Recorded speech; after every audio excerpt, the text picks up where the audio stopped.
Does life inspire art, or does art inspire life? I don't know, but I do know art inspires art.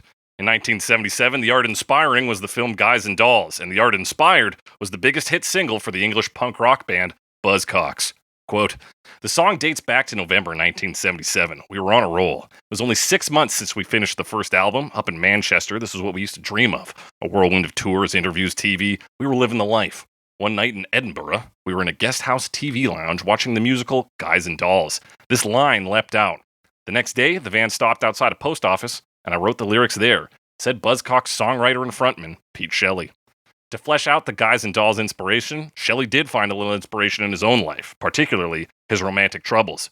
Shelley had been living with a friend of his who he had developed romantic feelings for, but felt he couldn't act on, perhaps due to the fact that they were roommates, or more likely because it was 1977 and they were both men. Mixing a line from Guys and Dolls with personal romantic woes and punk rock instrumentals made for a number 12 hit on the UK's single chart for the band, and a song that stuck around in popular culture in its original form, as well as covers, for decades. Quote, if it wasn't for Pete's tangled love life, he probably wouldn't have written the great songs he did, so I guess we have to thank him for that. At the time, I never paid much attention to the lyrics of the song. I was more interested in the melody that I had to play to. But looking back now, with the benefit of hindsight, I can see that he was doing something really different from what a lot of what was going on in punk at the time. He was writing great, melodic pop tunes, and he really didn't give a toss, which I suppose is more punk than anything, said Buzzcocks drummer John Mayer. But not that John Mayer. Shelley may have found his share of love woes, but has anyone had it harder than the great green ogre himself? Our boy Shrek found love in the first film made by DreamWorks, but he almost goes and loses it in the mega-hit sequel, Shrek 2. In a desperate bid to win his wife back, who is getting married off to the Prince Charming, Shrek, along with his stalwart companion Donkey and would-be assassin turned new friend Puss in Boots, break into the fairy godmother's potion factory, hoping to score a magical remedy to turn Shrek into a fucking studly peasant man. It's touch and go in the factory. But our heroes are aided not only by each other, but by the musical stylings of Pete Yorn, singing the words Shelley had adapted from 1955's Guys and Dolls. That's right, Shrektember continues with Buzzcocks, ever fallen in love with someone you shouldn't have, on Cover Me. Ever fallen in love with someone, ever fallen in love with someone, ever fallen in love with someone you shouldn't fall in love with. I can't see much of the future unless we. That's right, it's Cover Me, the only podcast that compares famous songs featured in the hit film franchise Shrek to their many cover versions, all Shrektember long. I'm your host, as always, The Snake, joined by my natural co-host, Alex Mildenberger. Alex Mildenberger. What's going on, my man? Not chemicals. I'm all natural. You're all natural, but aren't chemicals natural if you think about it? Oh, they really are. They're everywhere. They're everywhere. No, I'm doing good. That's how I'm doing. You're doing Yeah, good. I'm doing good. Shrektember is Shrektember's in swing here, Alex. Swing? It's in swing. Swingtember, Shrektember. Very exciting. Very exciting. The green ogre himself, as you mentioned. Green ogre himself. I wanted a kind of like fun name for him. You can't call him the Green Giant. Because No. he also gets compared to giants in the first film, Alex. He's Of not a course, giant. he doesn't like that. He Huh. doesn't grind bones for bread. Obviously. It's not his thing. It's, so I thought, great green ogre, or like, I could call him just the Green Man, but he's not. He does become a man, but he's not a green man. He's the big green real man. He's the big man. He's the big ogre Man, who's green? man. But Speaking of large man who's green not men. green and who gave us this delightful theme month, somebody who's been on 1,000 times before. You know him from Noiseberry Games. You know him in real life, maybe. It's John Bell. It's John Bell. Thank you for having me on this very first Shrektember year of Yes. Shrektember. The first year of Shrek. It's gonna be an annual event. You're calling it already. Shrektember 2 October coming up. October, yeah, buddy. Don't think we were so ambitious with this when we first were looking at all the songs that are in Shrek. They're like, we got to do 2 fucking There's so months. many. Is October happening? I don't think so. Okay. I think we ultimately agreed that we just got to play it cool, and maybe we can have Shrektembers for years to come. That's probably a much smarter idea. Instead, and just like we already struggle to maintain listeners as is. If we dedicate a sixth of our year to Shrek, You think that would put people off? I feel like people drop in the summer every year, and that's too, like this month it was just songs about the sun. And I think people are like, I don't fucking care about this. And like, I don't know if that's our demographic, Shrek fans. I just don't know. I'm not sure. I think our demo info like skews, and a lot of it is like half listens, but I think we skew towards more like Gen X and Boomers just because of the songs we talk about. Oh, that does kind of make sense with like the classic rock stuff. Yeah, they're probably not huge Shrek heads. No, they're not. They're not. Not like I us. heard this. Not like us. Apparently, Shrek heads call themselves brogers. Brogers. I've never heard that. I'm debating the authenticity of that, but I Googled it because I was like, I gotta find out what you call it. Wait a minute. Is that like a double pun with, because he's, like bronies? His accent? Like a broke? No, Alex, absolutely not. Whoa. God, that would be... I'll let you know right now, no. That would be so Doesn't have layered. that many levels? No, it's Two unfortunately the name Broger is not like an onion. There's not that many layers to it. God, that's disappointing. That is disappointing. Now, John, you suggested this theme to us, I think, because we mentioned Shrek on like 2 episodes in a row. Is that right? I suggested it because it felt like anytime a song was on Shrek, Alex would always bring up listening to the Shrek soundtrack on CD. Yeah. And I was like, it's come up so many times. I feel like you gotta do like a dedicated Shrek bit at least. Yeah, and I looked at it, and it's like there is so much music, not just on the Shrek soundtrack, but just in the films in general, that is either popular and was in the film, or popular because of the film, like experienced a revitalization. I'm a Believer got big ups. All Star by Smash Mouth got much huger, and even for Shrek 2, the Bonnie Tyler song "I Need a Hero" got a modest revival because of that. It was a juggernaut. Yeah, it was huge. It was, and like the film Shrek 2 was, I think, bigger than the first in terms of revenue. Like people were watching Shrek. Yeah, sorry, go ahead. I was going to say one thing I heard mentioned, like I didn't even think about it because we were so young at the time, but like Micah Myers, Cameron Diaz, and Eddie Murphy at the time of their casting in Shrek were like huge. Mm-hmm. Oh yeah, like Eddie Murphy, just huge, like to this day. I suppose. I mean, he lost a bit of I don't know. He's had some flops, is what I'm trying to say. Sure. Oh yeah, he's gone through a flop phase, but still, when you get Eddie Murphy on something, you're like, hey, he was a star. He's a star. Yes. I was thinking about it this week because we talked about Donald Glover a couple of months back, and I was like, oh yeah, this guy who does comedy, who does acting, who does writing, who does music, and I'm like, there's nobody else like that except Eddie Murphy. My God, do you think Eddie Murphy was an inspiration? Will Smith? I think to all people, Eddie Murphy is an inspiration. True. I guess Will Smith too, Alex, but yeah, Will Smith doesn't do stand-up. Oh, that's true.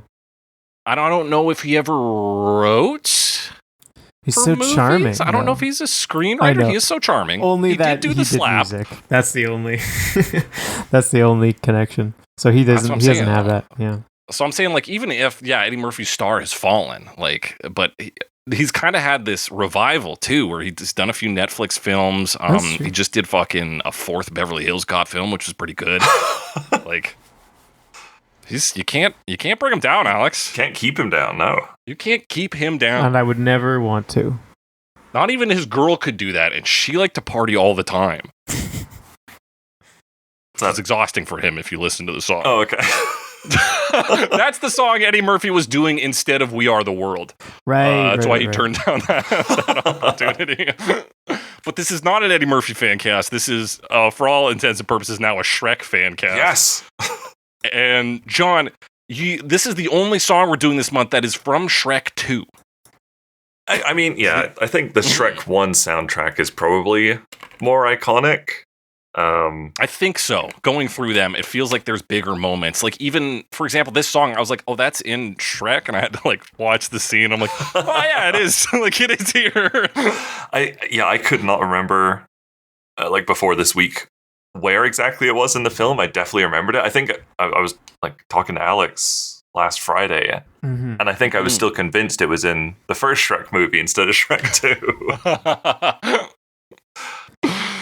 Well, it is not. It's just background music for an action scene, which there's quite a few of those that they bust out. There's like, here's a pop track while action is going on.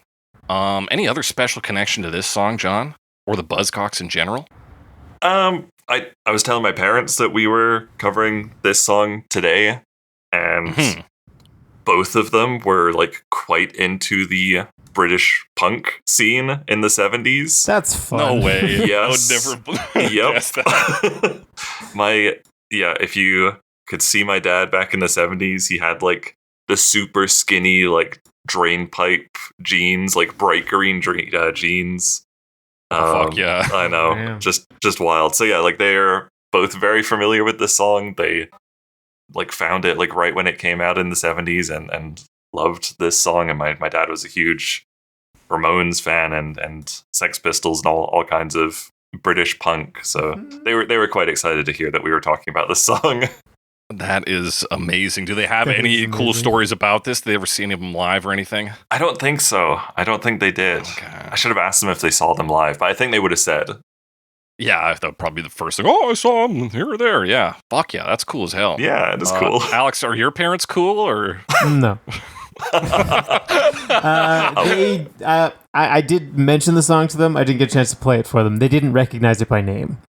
They might it was a reasonably large hit, so they might recognize it if they heard it, but they didn't know the name. Yeah, and it's been propelled by it's been in several movies in several different forms. A lot of covers end up showing up in movies, like even the Shrek one's a cover. But yeah, even I talked to Greta and she's like, never heard of that. I'm like, okay. What? I was like, it's the Buzzcocks. Like, you should know the name. She's like, no. Nope. Okay. New Zealand's still catching up on a lot of pop culture. So. They're a little bit behind.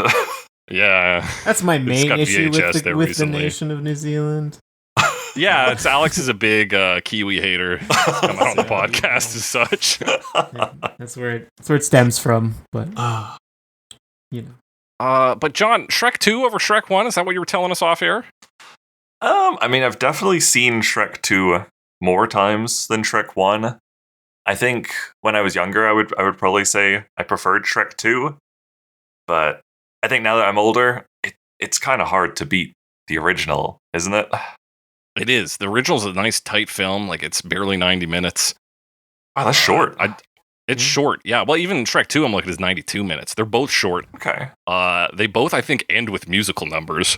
That sounds about right. Like if you lop that off, you're sub 90 minutes. True. I think it was. Yeah. I think it's very good. Yeah, I don't think it quite beats the first one, but compared to the rest of them, it's a masterpiece. Yeah. I think the 1-2 punch of Shrek to Shrek 2 is great media. Yeah. And everything after that is a little iffy. Of course, they have announced Shrek 5. yes, I did see that. I'm interested. I feel like sometimes when they've been away from a franchise for so long and then they come back to it, sometimes it's actually really, really good. Sometimes it's still garbage, but I don't know. I've got hopes for Shrek 5. Yeah, it's a bit of a risk, but the cast is all still there and they're not like senile or anything. They're still working. Yeah. Mm-hmm. I haven't seen Mike Myers in anything in a long time though, but No. No. None of them have been cancelled. They don't have to replace anyone. yeah, everybody has been just cool. They're just staying out of the spotlight. Always a fear now. Yeah, always. You're like, why is this guy in the news? It's like they're either dead or they did something off. Yeah. But yeah, Shrek 5, folks. If you got predictions about what Shrek 5 is going to be, keep them to yourself. I don't want to hear them. We're going to talk about some lyrics, though. And these lyrics are for the song Ever Fallen in Love, brackets, with someone you shouldn't have. Great use of apostrophes in that title. Yeah. I can't get enough. Double of it. contraction. Double contraction. Love it. Double contraction. That's as good as it gets. The lyrics begin thus. You spurn my natural emotions. You make me feel I'm dirt and I'm hurt. And if I start a commotion, I run the risk of losing you, and that's worse. What do we think about that? Well, I mean, we're starting with the sort of situation the song describes, which, as you mentioned before, it was the writer Shelley was into someone who he didn't think would return his feelings, which is kind of like that's the high level thing. And then, of course, it's also like a same sex relationship, which, especially in the 70s, was more frowned upon. And especially being like a punk artist, I think there's also a bit of heteronormative nature there that can be oppressive. Yeah. You gotta be tough, Yeah. That I think, that's got to be part of it too, right? Like, mm-hmm. like it can be like a fairly like masculine subculture, I guess. Like even reading the quote I read from the drummer John Mayer, not that John Mayer.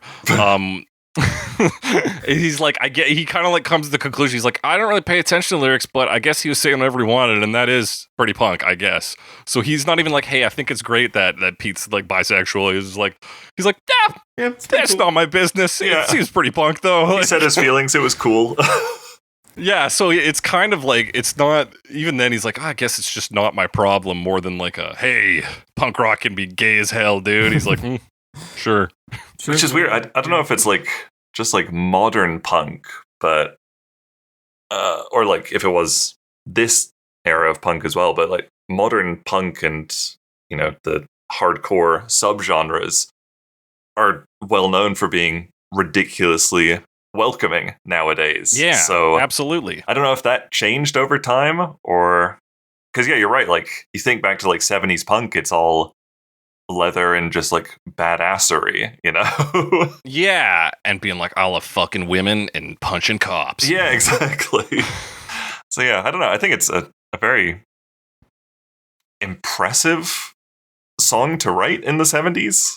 Yeah, because it manages to thread being both like a hyper-specific song about this like the forbidden gay relationship, and also just like bad relationships in general, or these sort of like bad love situations. Yeah, so it hits on both levels. It's very universal, I guess. Like I didn't realize that there were like gay connotations to it before this week. I always, I guess, saw it through like the Shrek 2 lens of, you know, he's in love with someone out of his league, so he's fallen in love with like someone he shouldn't have. thing. So like it's just very applicable to loads of different scenarios. Yeah, very broad. Yeah, and I think that very specifically, it's like all like gender neutral terminology, like wording. Yeah, you're right. Yeah, because it's you and I, so genders don't even come to the equation. Yeah. No, it's very smart.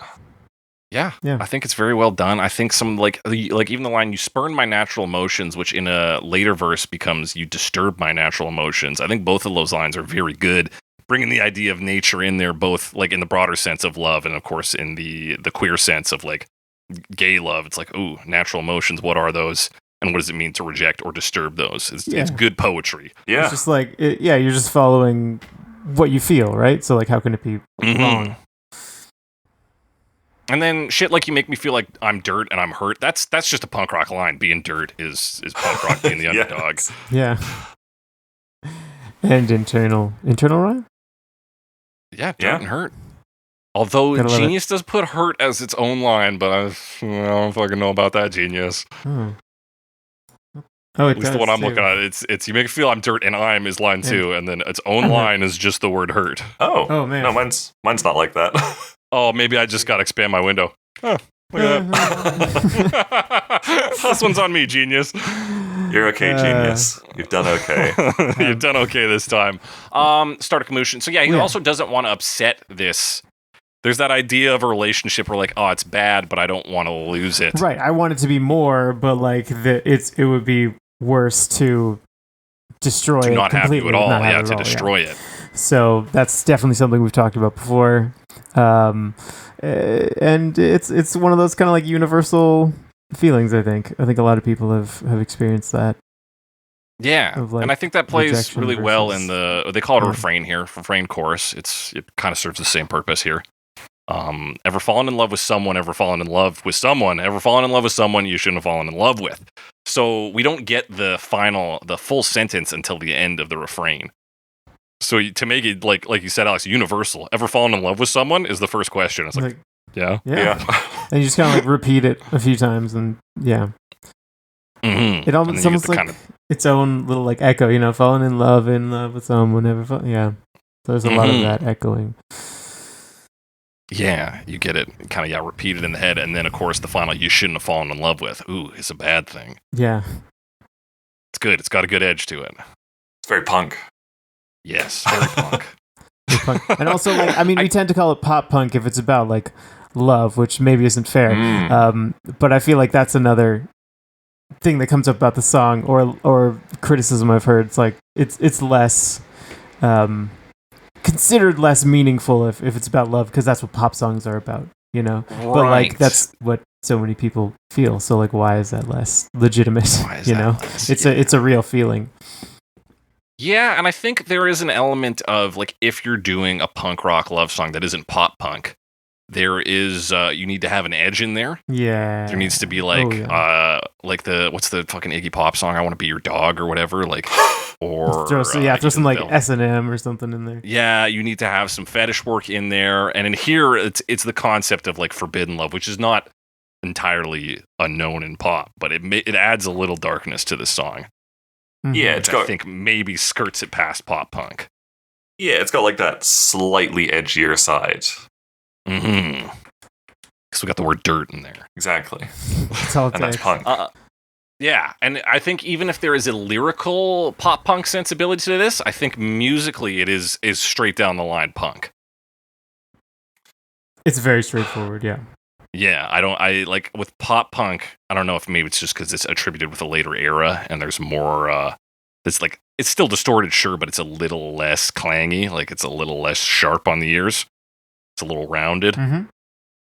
That's my thoughts on that. I mean, I was going to bring this up when we talk about like the instruments, but I was surprised at how clean this one sounded, like how poppy this one sounded compared to, I think, how it sounded in my memory. Yeah. It Yeah. is like, yeah, it is pretty clean. It's like punk pop instead of pop punk. Yeah, I You see know? it. Punk forward with a little pop behind it Yes. rather than... I see. Yeah, Change slightly focus. cleaned up punk, I guess. Yeah. And that does it's kind of punk that had to... Yeah. it feeds in a little bit with, like you said, it is a love song. Like that's not really in punk too much, Mm-hmm. but it's got some poppy sensibilities, I think. Yeah, you're kind of dressing up your sentimental values in a punk costume to give it a little bit of that edge. You know, when you're like talking about something that you really care about, and then you realize how dumb you sound, so you're like, yeah, so I'm just into like that and shit. Like, Yeah, you just like pop out at the end. yeah, you're just like, but it's not a big deal or anything. Yeah. So yeah, that's the punk suit we're wearing here. Verse 2 is, I can't see much of a future unless we find out what's to blame. What a shame. We won't be together much longer unless we realize that we are the same. So the twist is he's talking to a mirror. Surprise. Yeah, he's kind of Or- like he's now like reflecting on like what could solve his problems. Mm-hmm. You know, he's like, this isn't going anywhere. But yeah, and unless we find out what's to blame, is that like society, man? It is like society, man, isn't it? It could be. That's definitely one of the options. It depends on how we're reading this. If it's the hyper specific, like Pete Shelley's actual non-relationship, Yeah. or if it's the broader. Like, is it what's to blame for him having these emotions? Is it what's to blame for his emotions being spurned by the other person? Is it just their relationship in general? What's to blame for how they communicate? Yeah, we need to know what we're trying to place blame to before we know what to blame is, right? Yeah, and it's like, I mean, the feel of it is like we need to figure out what's wrong before we can continue here. And it's like, yeah, okay. Mm-hmm. Yeah. I do think, like, no matter what reading you do of it, like whether it's like the hyper specific gay love song or like a more universal one, I feel like society is still kind of the answer to it. Like, if I take it back to like the Shrek example, you know, it's Right. he and Fiona are like from different classes, you know, different economic backgrounds. So again, that's kind of society pigeonholing them into different tiers, and that's to blame for them not being able to be together. Right. So maybe it is whatever external factors it is something external and perhaps, society baked systemic into the system that's keeping these two apart. Unless they can figure that out, they can't get anywhere. Yeah, especially because, he said earlier, like, these are natural emotions. So Mm-hmm. there's something else that's stopping them from being, like, truly felt or expressed. So it usually is Right. society. Yeah, and so him siding with his natural emotions, the lover in this scenario siding with societal expectations, regardless of whether that's class, race, sexuality, etc. Yeah. Pick a reason. Yeah, unless we find out what's to blame. What a shame. What a shame. 'Cause this beautiful natural thing's gonna die. Exactly. And then, yeah, that actually really plays, again, universally or hyper-specifically, and unless we realize that we are the same. Because we're all humans, man. Yeah, we're all humans. You even get kind of maybe a hint at same sex. Mm-hmm. Yeah, I suppose, a little bit. Yeah. Yeah, and also same sex, and also maybe we are both gay if you really want to walk down that path the whole way. We're not only the same in terms of sex, but in terms of sexual orientation. Yeah, and maybe one of them's more open about it, presumably, in this hyper-specific scenario. Yeah. Yeah. I'm not fully clear on, like, when Pete Shelley, like, embraced his bisexuality or any of those details. I really only learned about it all this week. Yep, yeah, me too. Like we said, 1977, a fraught time for queer people. Yeah. Like, even today's a fraught time in its own way, but, more so in the 70s. But yeah, another solid verse for this, the pains of love.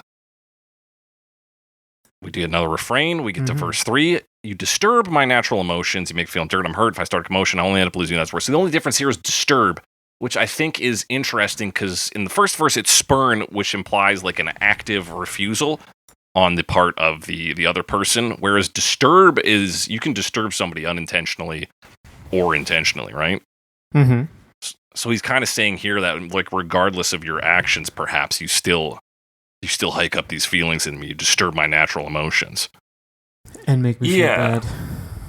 Yeah, I kind of read it as kind of like a tongue-in-cheek opposite reading of the first instance of you spurn my natural emotions that I was kind of reading as, it's natural to love who you love no matter what.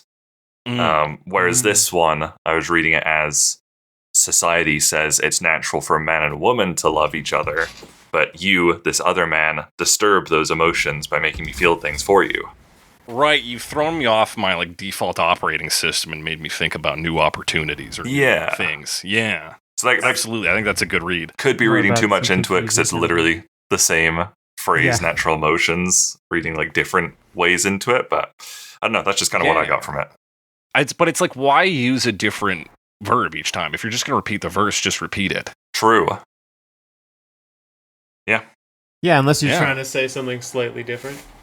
Because the next line is a little different too. I'll only end up losing you versus I run the risk of losing you. Some of it... That's right. I mean, some of it feels like he's making these claims in this song, right? But he's all still inside his own head. So I find a lot of times if you do that kind of stuff, you sort of repeat things to yourself and then just become more and more sure of it. Like you convince yourself.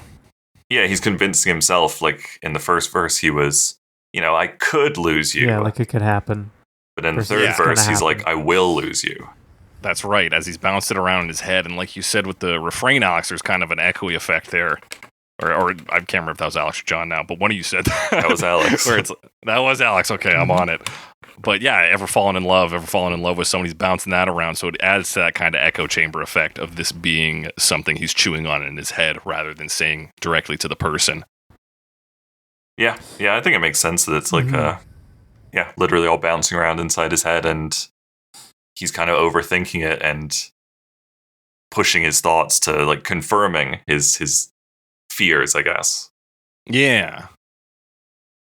And like even his conclusion is like kind of wrong. He's like, I will end up losing, and that's worse. Not only because like one, he might not end up losing this person, but two, it's kind of better to just resolve this situation than to live in this undecided space. True.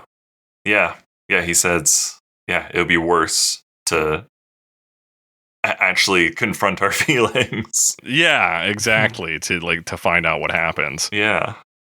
To fuck around and find out, as the kids say.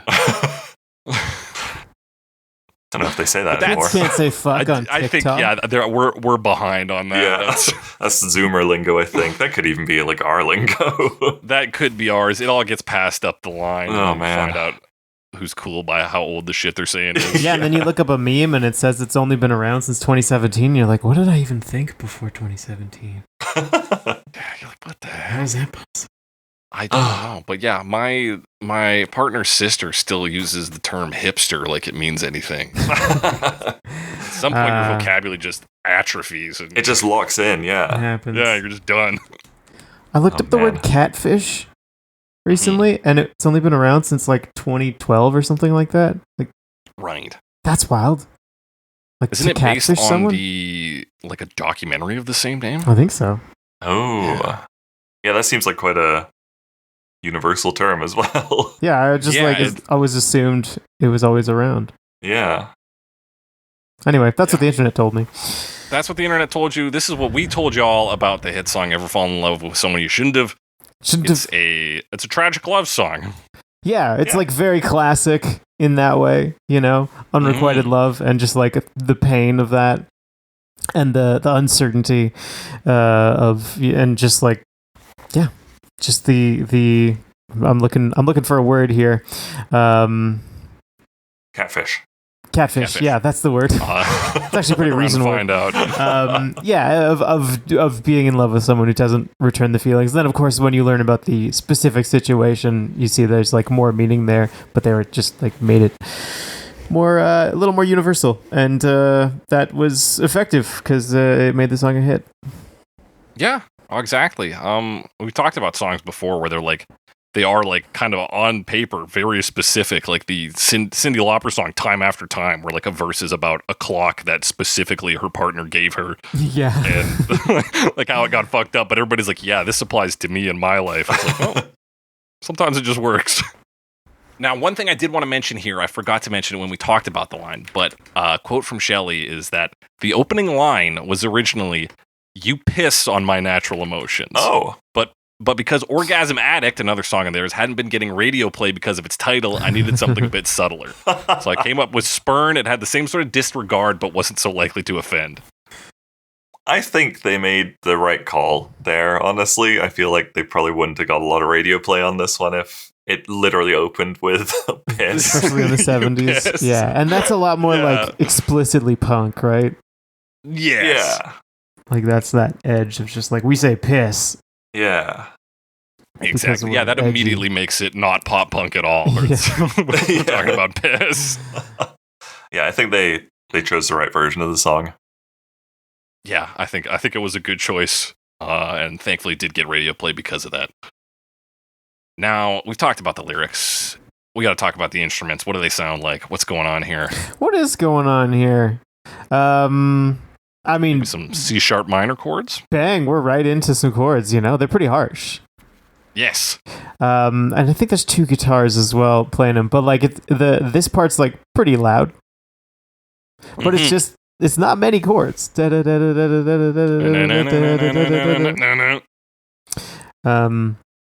punk, baby. That's punk, yeah. Not many chords. It's great. Hitting them not power chords. You said minor? C-sharp minor?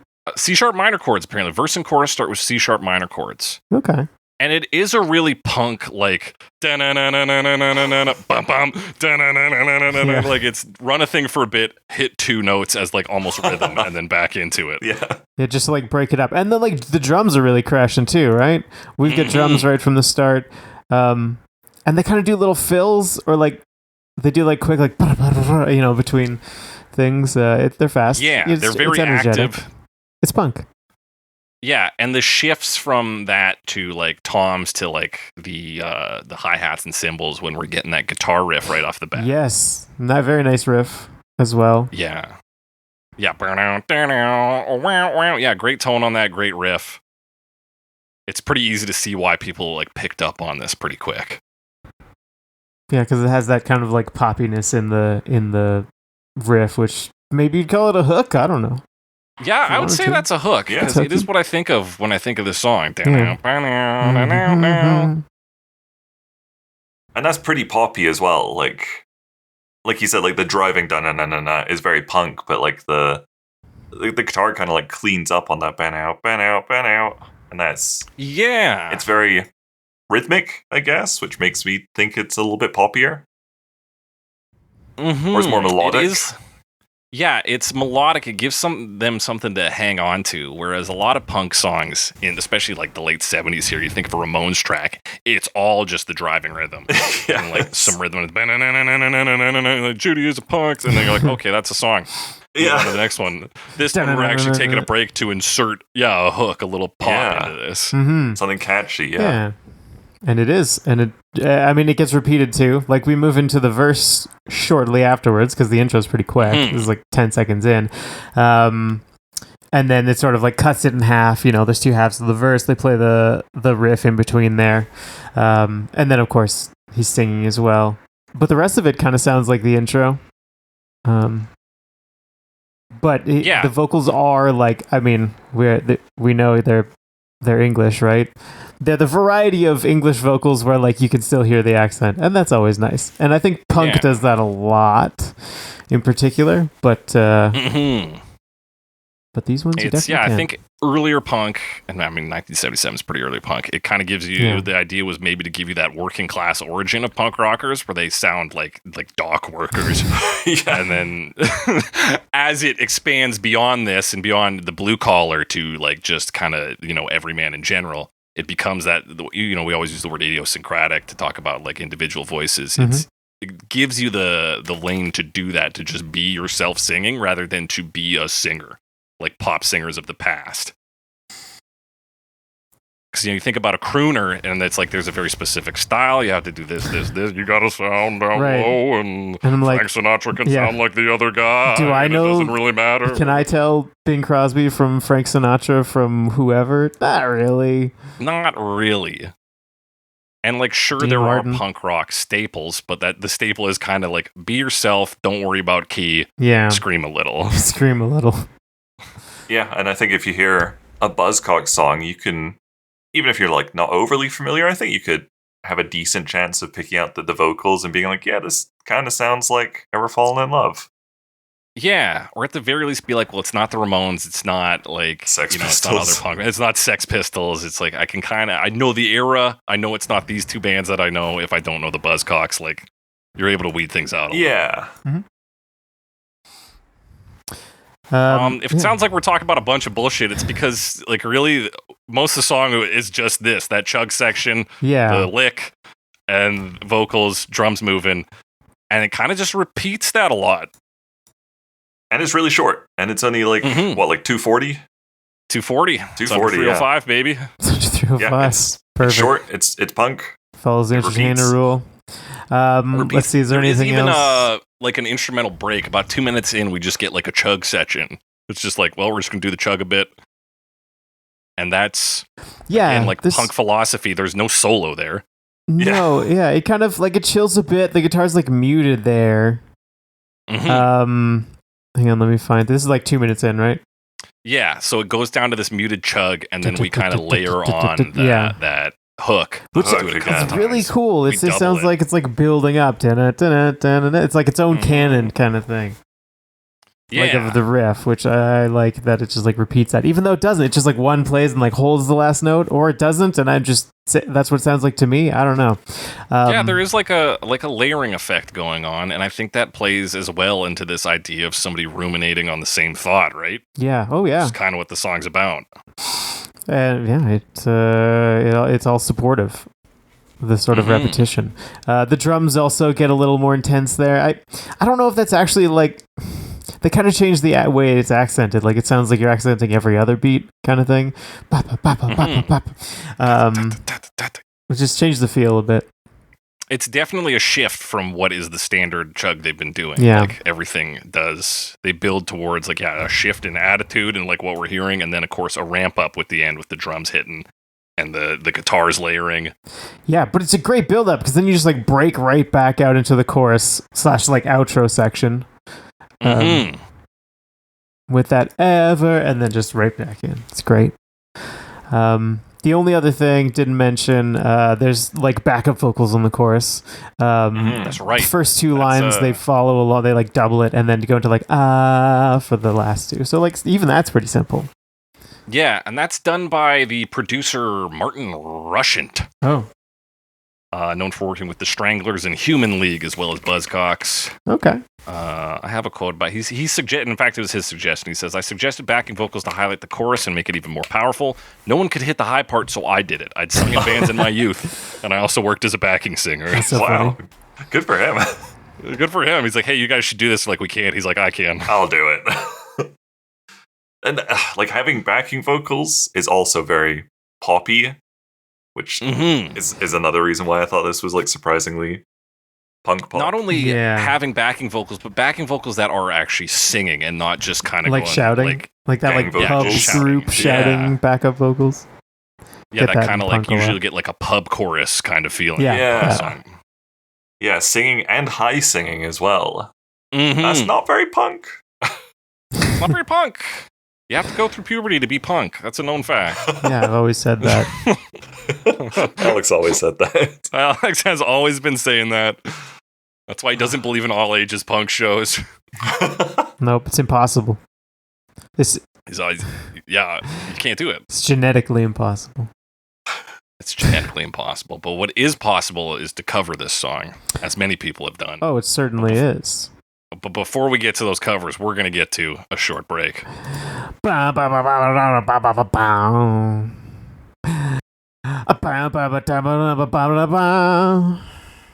good, Alex. Pretty good. I noticed a bit more punk energy in there. You're hitting it a little harder. I'm feeling a little punk. Now, Alex, you had to do this twice now in front of guests. Are you more embarrassed to do it when a guest is around? Or what do you mean more? What are you assuming I'm embarrassed at all for this? I assume you're embarrassed every time. You should be. Are you not? I feel no shame. I had that part of my brain removed. Smart. Yeah, and you know what? I fed it to some fine young cannibals in 1986. Hey. Smart.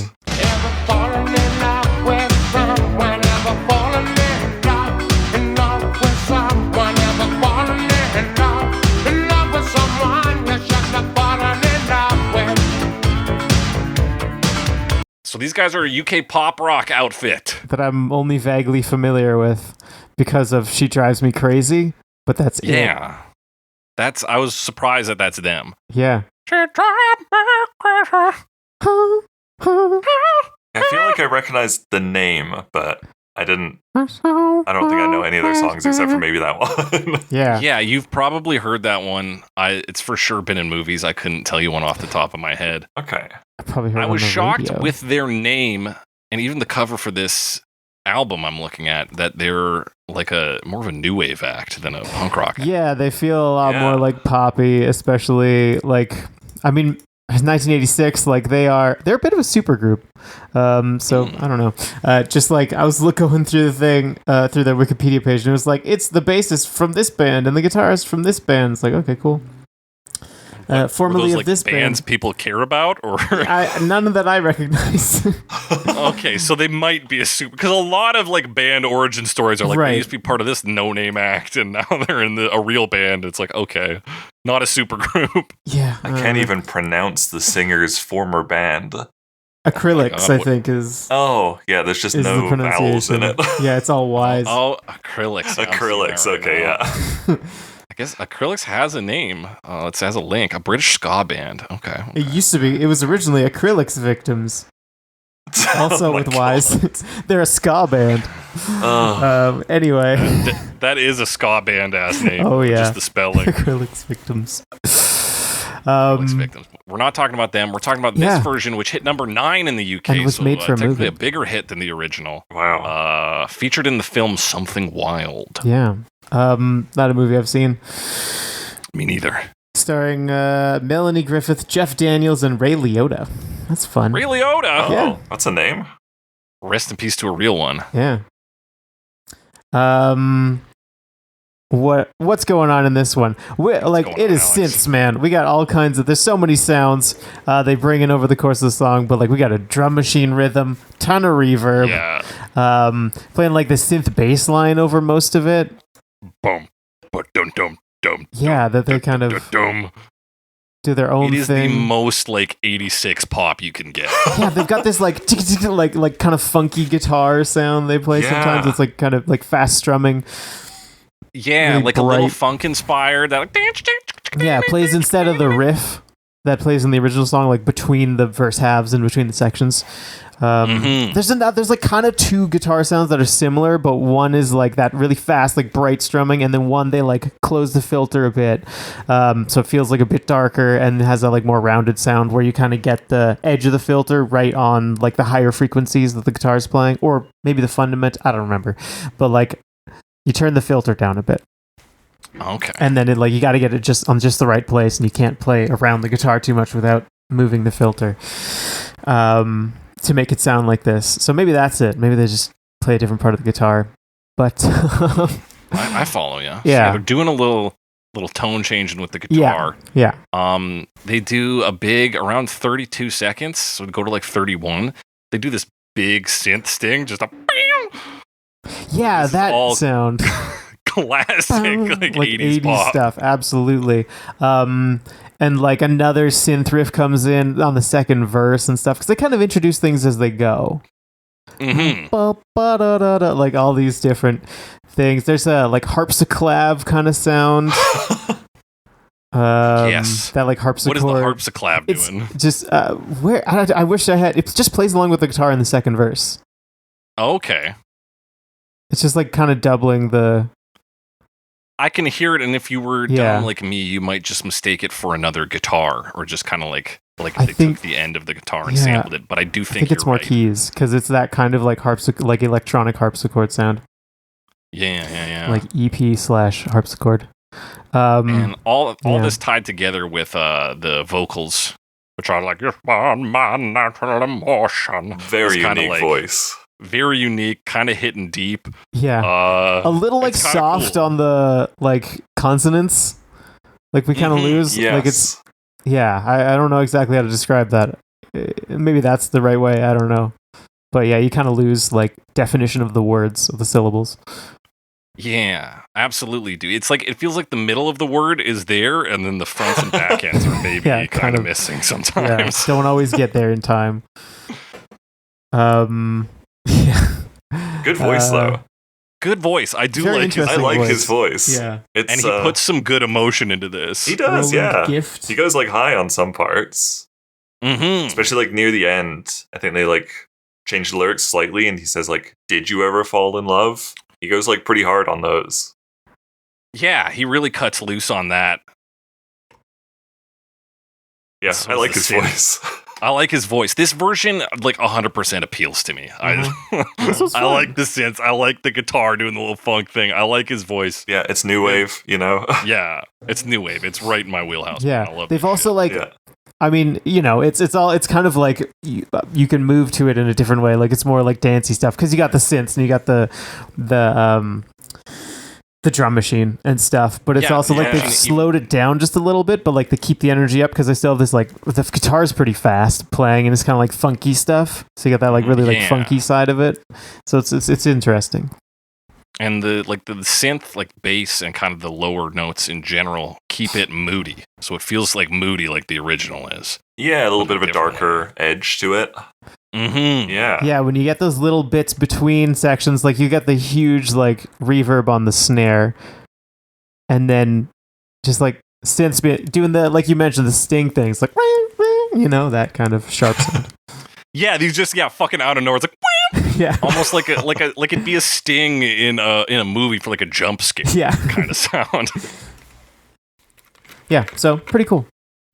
Yeah, pretty cool. And honestly, I like the music video for this one too. Music video was really fun. Yeah, it was. It's very cool. So it's and of course it's a tie-in for the film Something Wild. So everybody's going Yep. to the theater at the start to see this movie. to see this movie. 'Cause- They're doing lady voices at the start, and they go, "Hurry up! I don't want to miss the beginning." Yeah, because it seems to be the band members, but like in drag, basically. In drag, And then the other one's like, "But you've already seen it 4 times." Yeah, exactly. that's right. It's so explicit. Like, wow, this is such a great movie, isn't it? I sure Yeah. do love the movie Something Yeah. Wild. And so we get the people in. There's a colorful cast in the audience. Yeah. A whole bunch of different people, and then we get to zoom into the projectionist, who's our lead singer. Yeah, he's got his like widow's peak, good stuff. Yeah, he has Dracula hair, like Yeah. big. Sharp widow's peak. Yeah, he does Um, totally. Yeah, cut yourself on that. And then he kind of starts to like, like run the movie back and forward. Like Which is funny because it's clearly not. I mean, I know there's like machines where you can do that, where you can run the film forward and backwards. I don't think that's possible in its typical projectionist, like in typical projection room. So they're clearly just like running their footage forwards and backwards. Like they filmed this all. They're just like whoop, whoop, whoop, like. Whoop. Yeah, he starts working this knob after doing like a phone call. So maybe he just like heard that this person. It's for some reason they're calling him at work and like breaking up with him or something. In this one. And then like time to mess with he the decides film. to start fucking with the film, and people in the audience are like, "Hey, what the fuck's going on?" Some of them like throw popcorn back. They're trying to get him on point, but then his powers of time extend to the audience itself. Yeah, and they start going forward and backward. Yeah, and that's like so cool. There's like a guy who's dancing in the aisle, and you just get to move him back and forth. And like a guy's popcorn flies back into the thing into his bucket. The bucket that it fell out of. Presumably, like they had to blow it out of there based on how it flies back in, because he's like doesn't drop it; it just like flies out. Yeah, they must have had like a fan back there or something. I don't know. They set off an explosive in the bucket. Yeah, a small explosive. So it'll be a small explosive. Just hold on to this bucket. And yeah, they just like jump. Like, let's see. Oh yeah, then the band members like get cardboard instruments. Yeah, that's right. Yeah, and then they later play like wrapped in like brown paper bags. Yeah. Well, there's like two different groups because like it's them in brown paper bags, but also in these like green suit things, like 50s style suits. Yeah. With jackets. They got the jackets. They got it. Yeah. So I don't know if paper bags somehow relate to the plot as something wild. Yeah. Yeah, I didn't get much about the movie from this music video. No, I'm surprised this got like the thumbs up because they're like, yeah, what if we just like fucked around with some of the footage and made it like funny? It looked goofy. It's like, what if she's eating the corn cob one way and then she goes back again and forward again? But I mean, it is apparently a road movie / screwball comedy, so I'm sure they're down with the funny part. But I don't know. There was a lot of cars. People cheered the cars driving. So yeah, I could believe that. That's the road coming through. Yeah. Just a great, simple concept. Good execution of it. I like it, man. Very strange. Very funny. Very strange. Very funny. But we go from one cover for a movie right to another in the year 2004 with Pete Yorn.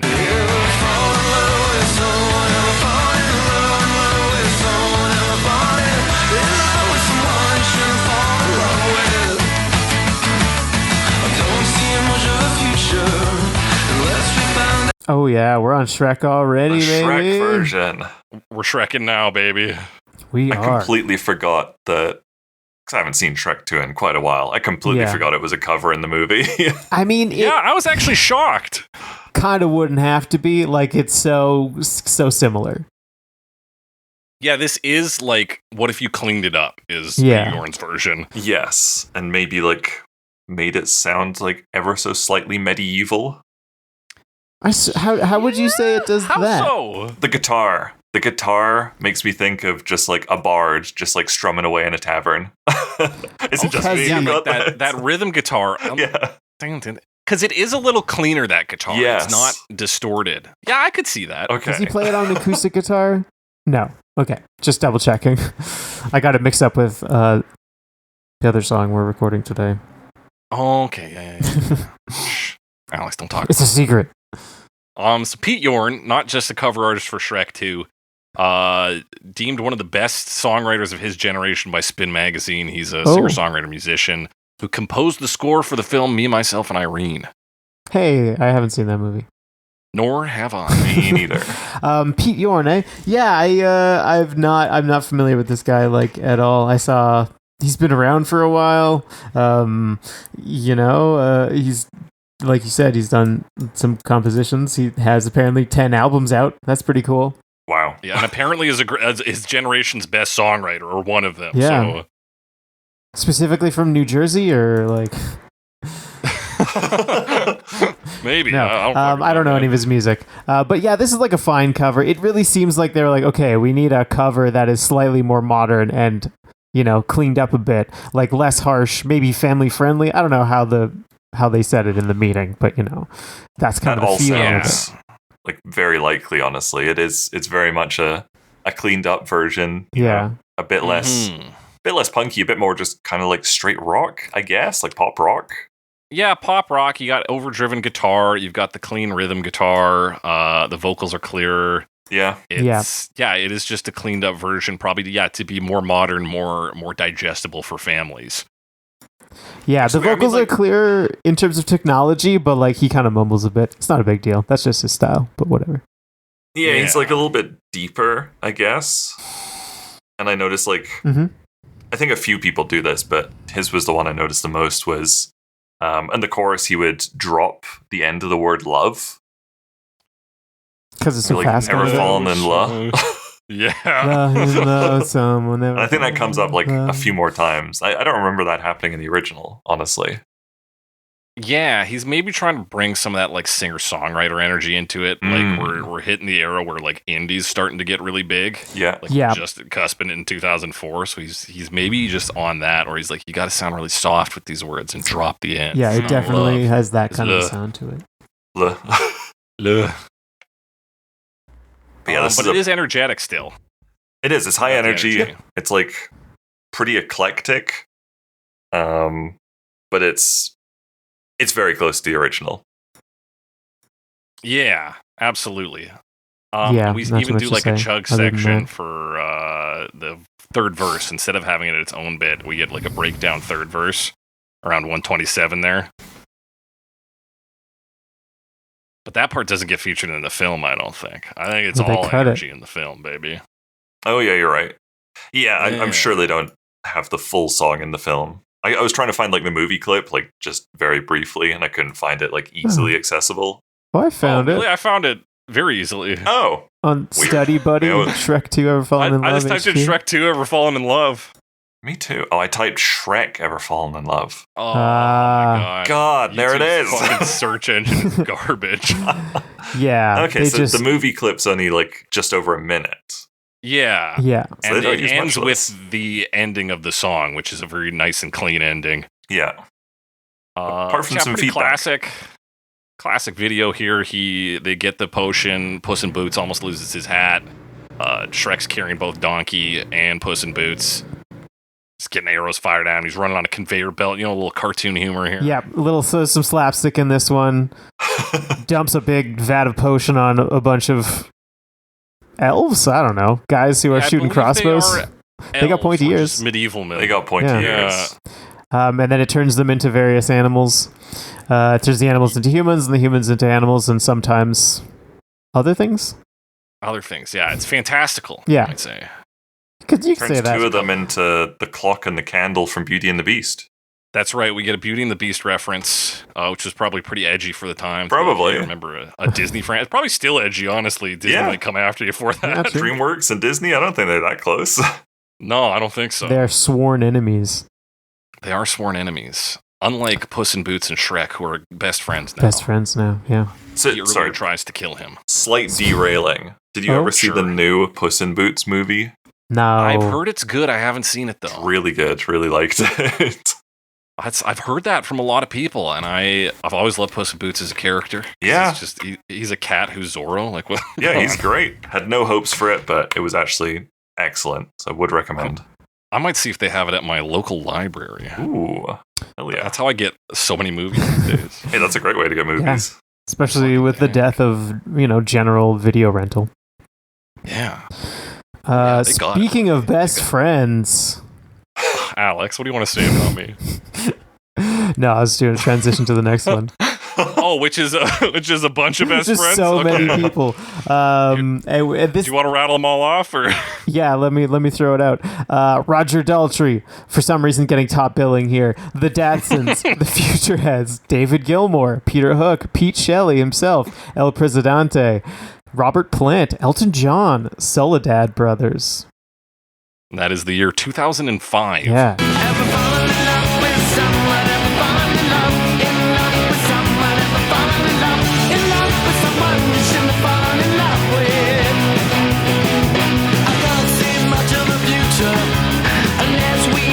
1905. This is various artists, I would say. This is a variety, like a real grab bag of whoever for why Of the for a whoever, DJ. am I right? But just like, Just what's a the bit. connecting tissue between these guys Yeah. besides being like predominantly British? And who does what? Yeah. Like, it's so busy. Yeah, there's at first I was like, it must be Elton John on drums in this because I can't Yeah. fucking hear piano. But, But there is a piano, yeah. But he's just Yeah, like they- banging on the chords. It sounds good. I like the piano part. Yeah, it's not bad. What I think we get here is with one of these, and it's such a like a mishmash of guys that it comes out a bit plain overall. There's not much like specific that you can just like pick up on. Like you hear Robert Plant kind of, but 2005 Robert Plant, so he sounds a little different, and like Roger Daltrey, and they kind of trade off for one of the verses. Mhm. But it's like really unclear. It almost sounds like everyone recorded completely separately, and someone just like faded between the different tracks. Yeah, they're just like, and we'll switch Yeah, here, just here. whenever Fuck they it, felt there's like 10 it. guys on this. So to clarify for anybody who doesn't know all Yeah, these fucking names, yeah, Alex yeah. listed off. Roger Daltrey, co-founder and lead singer of The Who. The Yep. Datsuns, a New Zealand hard rock band from Cambridge, but Cambridge, New Zealand, I Oh. guess. The other Cambridge. The Futureheads are an English post-punk band who took their name from an early Flaming Lips album. David Gilmour is the guitarist for Pink Floyd. Peter Hook is the bassist for New Order, which, of course, New Order was the remains of Joy Division, which he was also a right. part of. Elton John is Elton John. El Presidente is a pop rock band from Glasgow, Scotland. Robert Plant is of Led Zeppelin. Pete Shelley, of course, we know is the lead singer for the Buzzcocks. And the Soledad brothers were an American garage rock trio from Maumee, Ohio. Yeah, so it's a real grab bag. Like, I don't know how these. eclectic mix. I don't know who thought it would be a good idea to get this many people together or these specific people.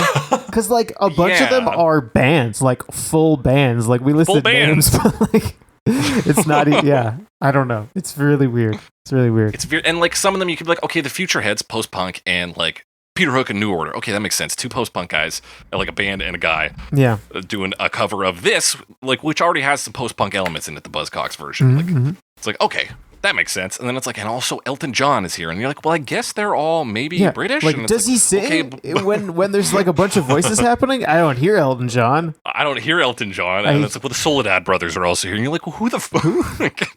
Like, I hear Roger Daltrey for like 2 lines, maybe. Yeah. And then Robert Plant, I didn't recognize him at first because, like I said, he's, it's 2005. I don't really know his 2005 voice as much as his 70s voice.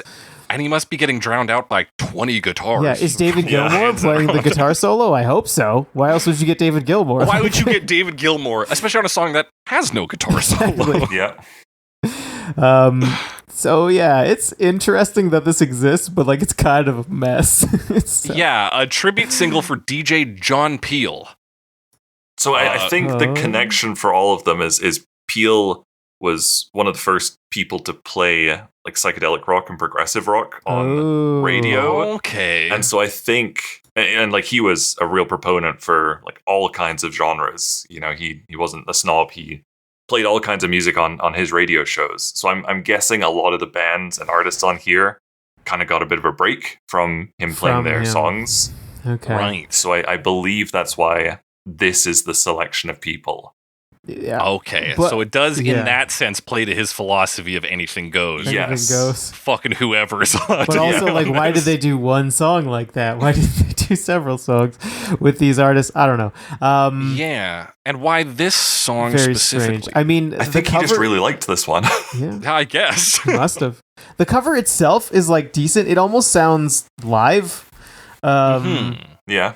Which is just, and like it has a lot of energy to it. Obviously there's a lot of talented musicians, but yeah, it is really like unfocused in that way, in that like it's hard to pick out, and you're like, oh yeah, oh no, he's gone. Like, Yeah. so yeah, it's amusing how chaotic it sounds, especially like Yeah. later on. You kind of, I don't know, there's just like there's a guitar solo in it, there's a lot of voices, there's so much.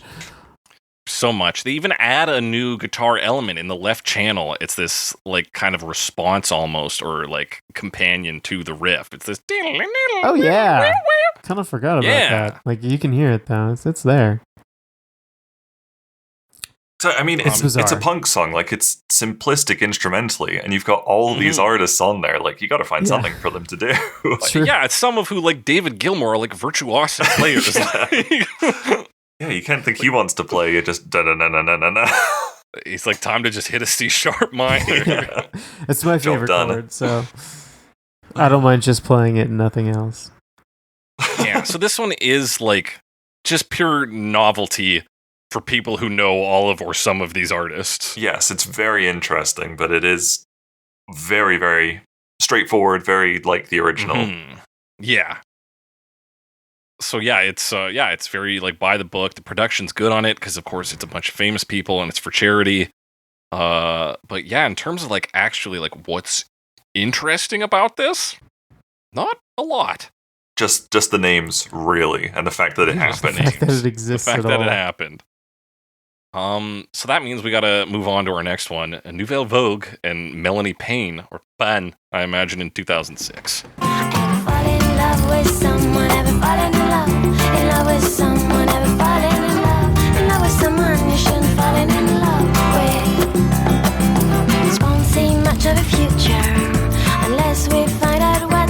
Yeah, we've talked about this group before. I think they play with a few different singers, but Yeah. their name. They're French. They're a bossa nova group from France. Of course, Nouvelle Vague is new wave, which Yeah. it means the same thing as bossa nova, but in French instead of Portuguese.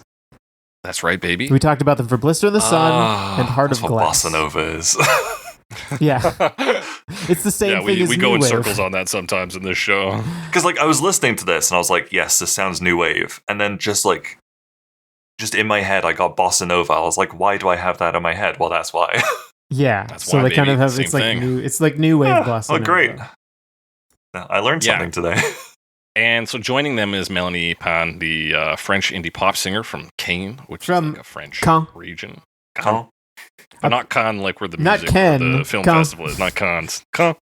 Caen. And of course, Which Pan is in Normandy. is bread, so she's Melanie Bread. Melanie She's Melanie Bread. Bread, yes. Good name. Good French name. Good solid French French name. name. Yeah. Like we said, this is bossa nova. We got some like hand percussion, some shakers, some chill guitar. Yep, it's fairly like fast. Not that bossa Mhm. nova doesn't do that. And there's a few sounds like they bring in this like really low booming drum sound that plays in particularly on the chorus and then a little less on the verses. That one's like a jump scare, man. Like that is so loud. Yeah. According to my notes, there are several. That's just a note. That's all it says. There are Yes, several. There are several. There Yeah. can confirm more than one. More than one, absolutely. Yes. Yeah, that big bass drum is a bit of a jump scare because it's so smooth and soft. The vocals Yeah. are wispy. Ever fallen in love? It's just with like kind of someone, rumbles ever around, fallen in yeah. love? And yeah, just chill guitar. But like you said, Alex, it's keeping a fast pace, so we're not losing all of our energy, which is a big risk with these sort of acoustic covers. Yeah, the other thing, they also have like a lot of different things that come in. Like it's like you get a hint of it at the start, but they bring in a vibroslap later on. This one also What? has like a harpsichord sound. A vibroslap is one of those things you like hit it and it goes like Oh, okay. and it, Yes. like rattles. Yeah, Apparently based on jawbone, that's right. like Okay. using a jawbone as an instrument because the teeth rattle, which sounds like they'd fall out to me, but I don't know. Oh, interesting. Okay, yeah, I see the sound, yeah. Yeah. They also I hear it. they bring in an accordion later on. Yeah. 145 is my timestamp. Yeah, that's correct. In a chorus. Oh, in the third verse, and it's in the third verse as well. Yeah. And they also, so I feel like Bossa Nova likes to do this, and we also heard something similar in a also Brazilian samba cover recently. That might actually be in the future now. It doesn't matter. Don't worry about time right now, Alex. Time's not important. Where like you'll get kind of like island sound effects, and this one has like a plane sound. Like Okay. It also has waves that enter. yeah, Yeah, like I- beach waves. Yeah. like beach waves and like people laughing and like kind of like a Yeah. plane engine humming. I thought it was I heard like a train, I heard a motorbike, a plane. Oh, maybe could be it there. was a motorbike. Maybe I just heard an engine was like airplane. Yes, Yeah. we're on an island. There's some kind of engine for sure, some kind of motor. There's a ton of sound effects. There's also that harpsichord sound playing there.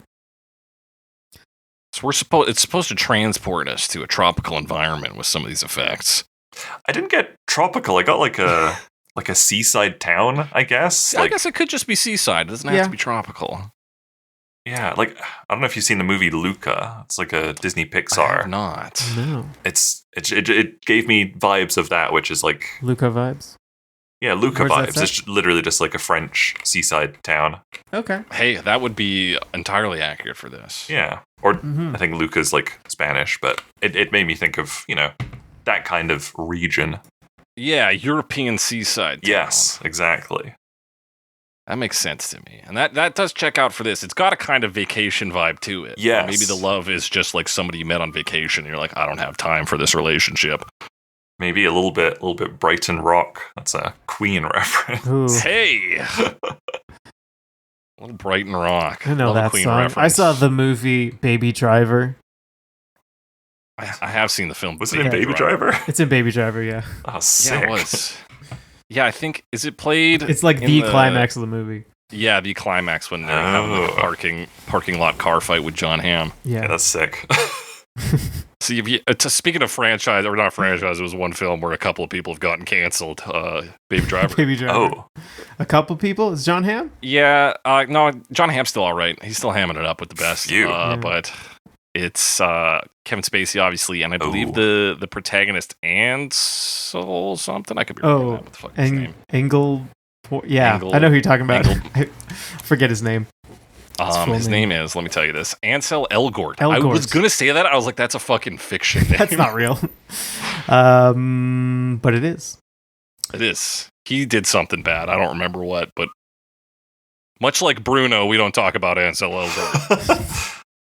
Is that a Luca reference? What's that one from? That's Encanto. That's Encanto, yeah. I haven't seen that one either. Good reference. Not that great movie, but good reference. But a great reference, we can all agree. I like the ending on this one is kind of like because it filters down to just one guitar, and then that guitar almost like unspools. It's like it sort of falls apart as it's playing. Yeah, and it drops down to like just the sound effects at the end. Mm-hmm. You get those waves. They love to do that. I mean, new wave. Those are the waves. That's the new waves they're talking about. Oh my god, it was right there. It's right there all along. Those are the Bossa and/or Novas. And/or Novas. Bossa. I think Nova is, Nova it's gotta be. Figured it out. Anything else on this one, folks? No, that's it for me. No. Okay. Let's talk about Anorak in 2006.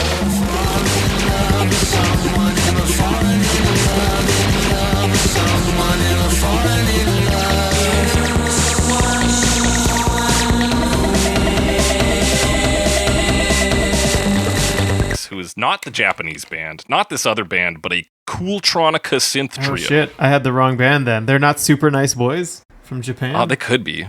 From where? Japan. No, they're not from Japan. All right, never mind. This was a nightmare to find anything about. Absolutely. Especially because you search Anorak, you just get the Japanese band. Exactly. They're like, you mean these guys? And you're like, no. And then there's like some other less popular band. It's also not those guys. It's like a I believe these guys are Spanish. They're a synth trio, and they refer to their genre as Cooltronica, and that was the one line I got about them. They're I would describe this as Cooltronica. Okay. Cooltronica, not harmonica. Alex, what did you say? That's all I said. Okay. So much synth. So wait, Catalan is Spain. Part of Spain. Okay. Yes. So yeah, you're right with Spanish. Yes. Sorry, I got Indie-tronica as the genre for these guys. It's something tronica. Yeah. Let's be fair, it's not that cool. No, it's not.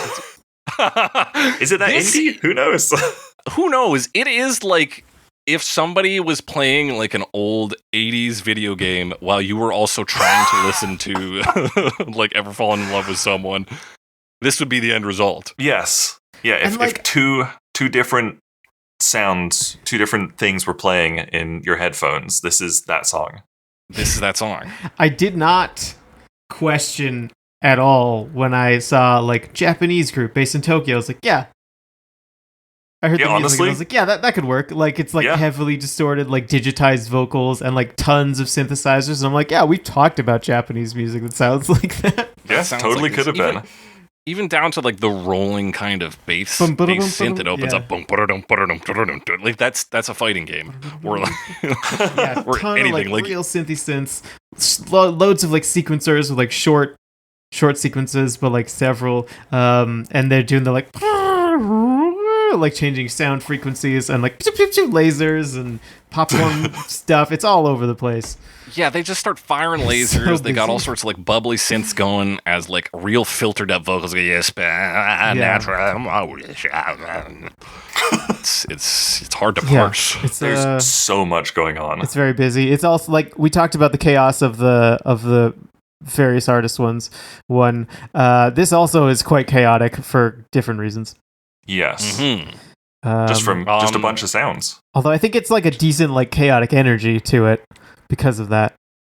Yeah, and I do like. I think they make enough space for the hook riff when they get to it. Yes. They really let that one have its space. As chaotic as it is, they mostly like build it around like a few central riffs and patterns, so like it ends up being fairly grounded despite all the chaos. So I think that's reasonably effective.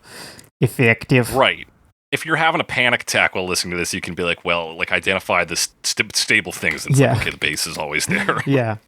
And they even like change the riff a bit, but like kind of the core stays the same.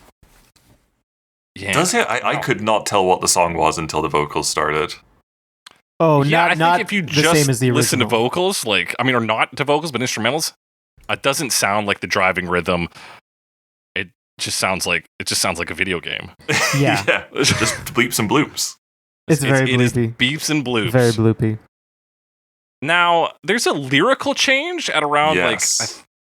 yeah. Instead of, he says, if I start a commotion, it's if I start a conniption. Well, I heard connection, but Oh, a connection. that Yeah, doesn't that really was- make sense either.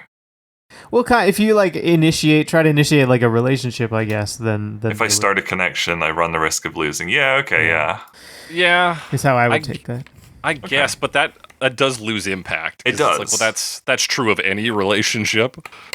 Or Yeah, that's anything true. you start. Like, Yeah. there's always the risk of If something I ending. start it, it might not start. Like, yeah, it's true of your car. It's true of relationships. Certainly true of my car. It's true of so, your like, car this is- specifically. This version's from 2006. Yeah. Yes. I can't quite remember back to 2006, but I'm sure you could Google song lyrics in 2006. You absolutely could. Like, it wasn't that hard to find out if you're singing the right lines, you know? Yeah, I think Genius was up and running at this point, and if you've got access to as many synths as these guys have, you have access to the internet. Like, Yeah, definitely. Yeah, I don't know. I just don't know why they made that change. And like, it's so close to the original that like it just sounds like they got it wrong. yeah, I just don't know how they could have got it wrong. I didn't even notice it. I feel like the words are very covered up just because like the vocals are Yes. so kind of distorted. That Very like could be robotic. it. And the only thing I'll give them is that they are a Spanish band, so Yeah. they Yes. maybe like English not a first language. They just kind of go, it's connection maybe, or it's this word. Like this Yeah, threw something yeah, in. maybe, yeah. So, folks, depending on how I stitch this, you might notice that things got weird for a second. My audio just started jumping around because I need a new dongle. I think I have to invest in a new dongle. I don't want to, but for you guys, for the podcast, I'll do it. It's Apple too, right? Like that's an investment. Yeah, well, like this one's not an official Apple I was going to product. say, Oh, it's a thank God. first-party one. The Is it brand just like called a Prime Cables? crime? Is it just like a HDMI, like couple USB ports and like micro SD kind of deal? Is that That's that kind of exactly what it dongle? is, Alex, and an Ethernet input. Oh, Ethernet. Because I do have another one I lifted from from a former employer, but that one doesn't have an Ethernet cable in it, which is a little annoying. But that's that. This is this. We were talking about the connection, and we were talking about how it's dumb. Alex said it's kind of swallowed up by instrumentals. You're kind of right there, Alex. I was going to talk about conniption fits for a bit, but I don't care anymore. My computer decided to throw its own Canadian bit. What else is crazy about this one? There's just so many synths. You know, it's chaotic. Did I say it was chaotic and the chaos fits the song well? Who knows? Yes, I think you did. You know, if not, to kind we of got it replace on the wax punk now. energy. All right. But it's grounded because they kind of build it around like one or a couple like riffs or patterns that they come back to. Even if those riffs kind of change a little bit, like the base of them is similar. That's true, but it sure gets fucking nuts at the end of this song, doesn't Yeah, it? We're it firing does. lasers on all It's cylinders. just lasers everywhere. It's just going. Turn lasers. Yep. It's very chaotic. Yeah. If you're into like video game chaos in your music, boy, do we have a song for you. If you're into English folk, we got a different song for you, and that's the Bad Shepherds in 2010. Ever fall in love with someone? Ever fall in love with someone? Ever fall in love with someone you shouldn't have fallen in love with? Yeah, who we talked about a few times. Yeah, Once in a Lifetime, really? Das Model, Whole Wide World, and I Fought the Law. Yeah. This is their 5th appearance. Wow. Yes. They're an English folk band formed by comedian Adrian Edmondson. And there's no comedy in this, though. He just wants to play folk music. Yeah, like I always read like the band description before I listen to the song, so like I make like a couple of like starter notes. Yeah. And so like I read that, I was like, oh, okay, it's gonna be like comedy folk, kind of Right. weird. And then it's just a straight nice folk song. Yeah, and you could see how somebody like would take that approach. They're like, oh, it'd be funny to do this punk rock song as folk, and it's like, but that's not what he's doing. He's just like, hey, there's he a just tender likes to love do song folk going on here. versions. Let's chuck some folksy guitar under it. Yeah, he's like, I like this song, I like folk. Let's do a folk version. Like the make it happen. mandolin, I think. Maybe it's a guitar, but it's got that kind of mandolin sound to it. Yeah, it definitely Fiddles. could be. Violins. And then, of course, the lick is done on a violin. Yes. Kind of both of them. Like they played on the guitar a bit, and then like later on it comes in on the violin. Oh, yeah. Yeah. Because it is folked up a bit. It's this boom. ba-da-da-dum, Yes. It's a good like interpretation of it. For sure. On the like folk side. Yeah. I mean, the Yeah. whole thing, they really like space it out. So like it's kind of slow. It doesn't feel that slow. It's just that like everything is just like spread out. Yes, lots of Yeah. breaks between, I guess. Yeah. Says Yeah, a line it and feels then very every little light lick. and airy, and and like even the rhythm itself is like dun dun dun dun dun dun dun dun dun dun instead of this big driving rhythm. So it's a lot of space in this one. I don't know about you guys. Like you probably can because you've listened to so many covers. I can never tell like what instruments are what in folk. Like I don't know if it's a banjo, a mandolin, a ukulele, like violin, fiddle. I don't know. I've Things gotten do a often little sound better at similar. it. I refer to Alex for mandolins. He's always on that. The thing about mandolins, I was like, it could be a mandolin, but like you can play a guitar in a way that kind of sounds like that. So Yeah, it's tough to say. it is I tough think- to say. I think given the makeup of the Bad Shepherds and what they do, having a full-time mandolin is not out of the realm of possibility. though. No, not at all. It's true.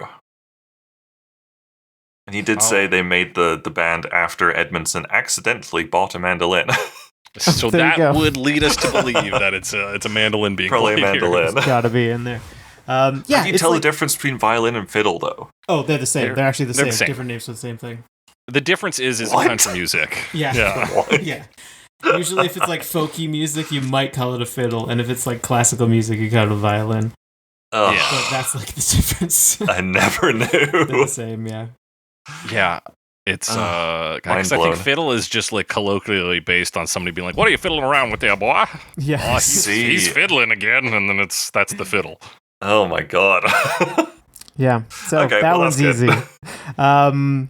Yeah, so it's generally pleasant. Like it kind of sounds really like it fits pretty naturally in. I think maybe because the song is quite simple, you can just put it in different form pretty easily.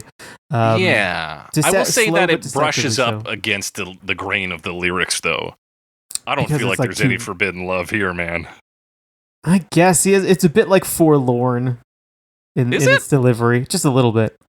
I thought it was like fucking sitting on a cloud, just fucking chilling. Yeah. Sometimes I find sitting on a cloud alone though. I don't know. I feel don't like know. you're with the other person there. I feel like this would play in a movie where you're like running through fields and having a good time. It does almost sound like Too Pleasant, right? Like it's, Yeah. it's very I nice. think some of that comes from like his vocals. Like they are just very quite uplifting, I guess. Mm-hmm. And yeah, I do kind of get like the dreamy sitting on a cloud. Yeah, like you're at like a fire pit in heaven. There's a bunch of angels around you, and you're just playing this song for them on an acoustic guitar. Yeah, you're just having a chill ass day. Yeah, you're at the company retreat in heaven. Exactly. And there's the guitar, and yeah, they even have the backing vocals, which also sound soft and sweet and light. If I squint my ears, Alex, I can hear some of that forlornness, but it's not the first thing that reads just a to little me. bit. It's like not that much. No. I also think like it goes on a bit long because it gets pretty repetitive later on, and it ends up I do being agree. almost 4.5 minutes.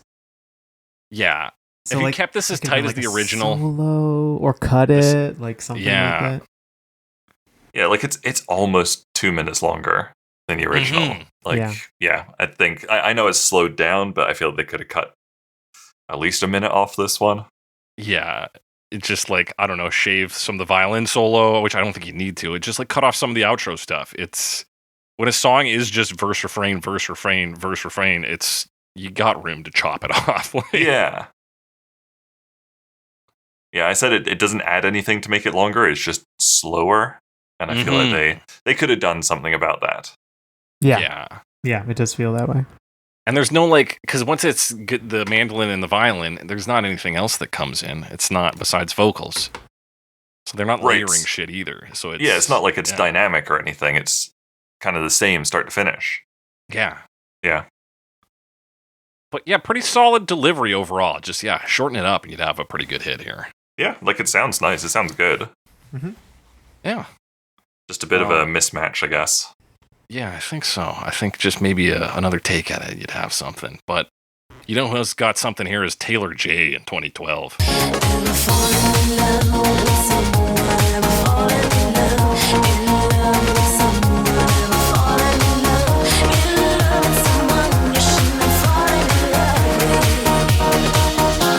Taylor J. So, could you find anything about this person? Because it seems to me just to be a very common name. Also, J. Taylor, common name. There's like several.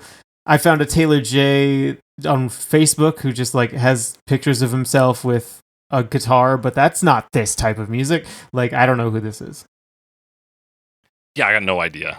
I couldn't find anything about Taylor J. I think they're part of like the Almighty record label, which I think has come up before. Yeah. But they just do like remixes pretty much. Yeah. Yeah.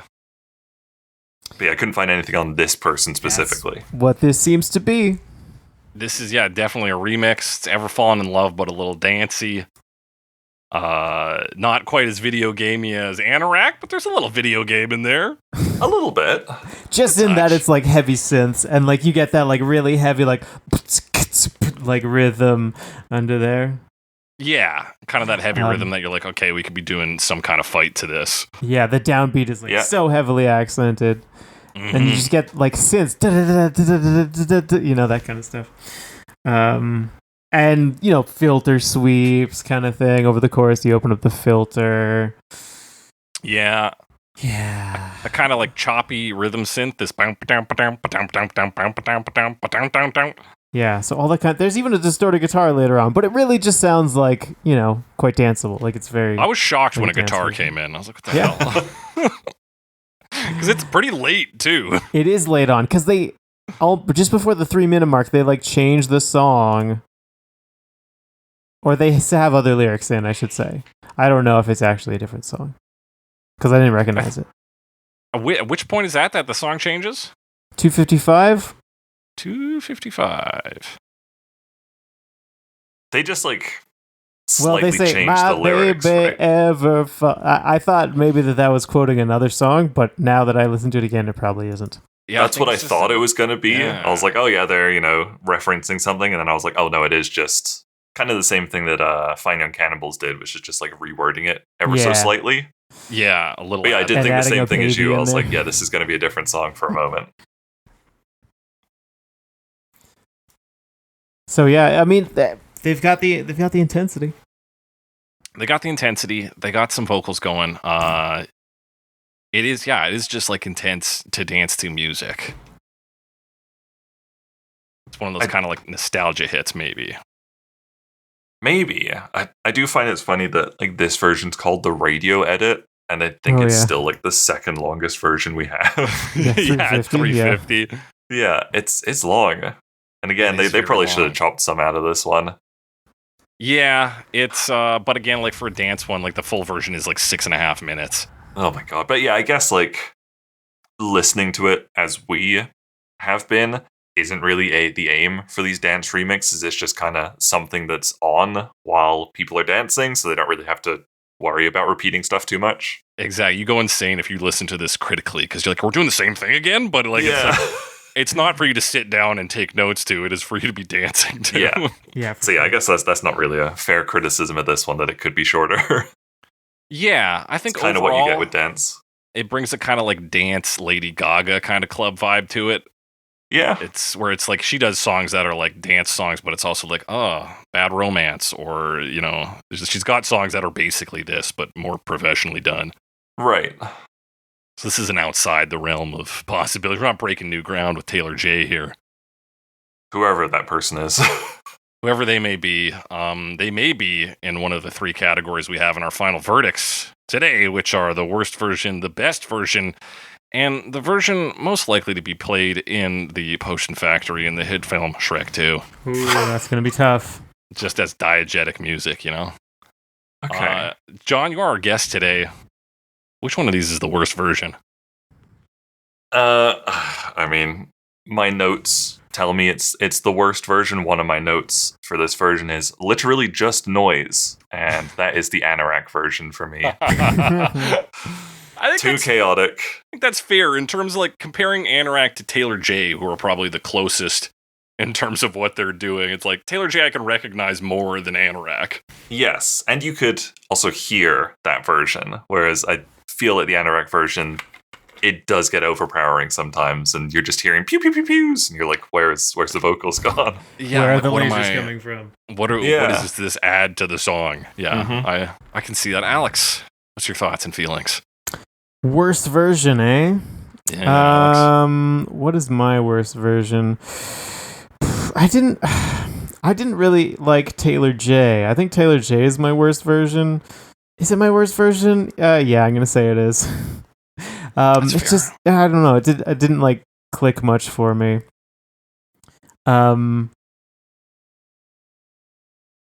Yeah, I don't know. I'm not like super like my mind could be changed on that, but that's my lowest one for now.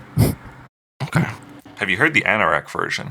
For the Anorak version, yeah. Well, I mean, you know how much I love laser sound effects. Oh shit! Here's God. Alex's best. Well, you guys have really hit the bottom of the barrel here, and it's up to me to decide which one of those two is worse. Taylor J, if anything, is just a little too generic. Anorak, we could call it brave, we could call it bold. I feel like it is just a little unfocused in its execution. There are still some things I like about it. I kind of like bits and pieces of both of these. Anything that comes close to video game music, you know, I have some love for. But I do think the Anorak one, when I was listening to it, I was like, this is overwhelming. Like, it is too much. Where Taylor J is digestible, at least. I'm like, okay, I understand this. I understand its purpose, what it's trying to do. Anorak gets a little off the handle for me, so I will give it worst this week. But like Alex, I could be convinced of other songs. John, what's the best version, though? It was pretty close for best. There's actually like a lot of good covers. Yeah, on I this think it's a pretty playlist. solid week overall. Yeah, I liked it. I flip-flopped a little bit. I'm going to go with the Fine Young Cannibals version. I just thought it was really fun. The vocals are very, very unique. I feel like they could be off-putting to some people, but they just clicked for me right away. I really liked this version. Yeah, I really am fond of that one as well. Alex, what do you have to say for Yeah, yourself? I also quite liked Fine Young Cannibals. I think ultimately I'll give it to Nouvelle Vague, just because you know, it has nice vibes to it. That was my other one. And, yeah, I could see a bit of like a romance energy in there too. So like Yeah. there is something to the Nouvelle Vague one. It's like fast enough as a, I don't know, as a like bossa nova thing. And like all the sounds. that it good doesn't sounds. kill the energy is I think a good point in its favor. Yeah, absolutely. Solid choice. I got to give it to Fine Young Cannibals. That one's just so straight down the line for me. Like it's like here's some fucking big synths, some fucking weird vocals. I'm like, yeah, dude, this is made for me. It's like a unique take on it, but still recognizable as the song, which we lost in some of the later covers. So Yeah, I think it's got everything.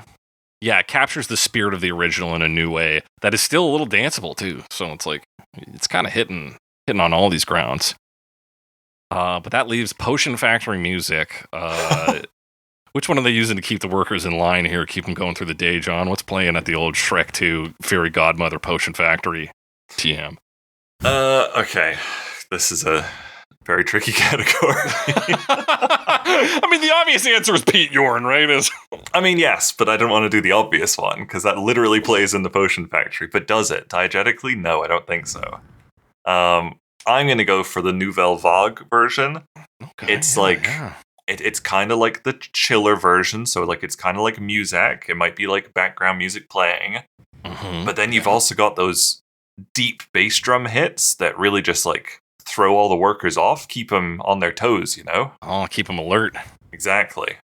That's solid. That's a good pick, John. Alex, what are your thoughts? I gotta say, if there's one here that like embodies the energy of Shrek as a franchise, of just like mashing a lot of elements together. I know that could describe a few of them, but the one I'm going to go with, because it also honors the sort of musical side of that happens in Shrek, is the Roger Daltrey, Datsuns, Futureheads, David Gilmour, Peter Hook, Pete Shelley, El Presidente, Robert Plant, Elton John, and Soledad Brothers version.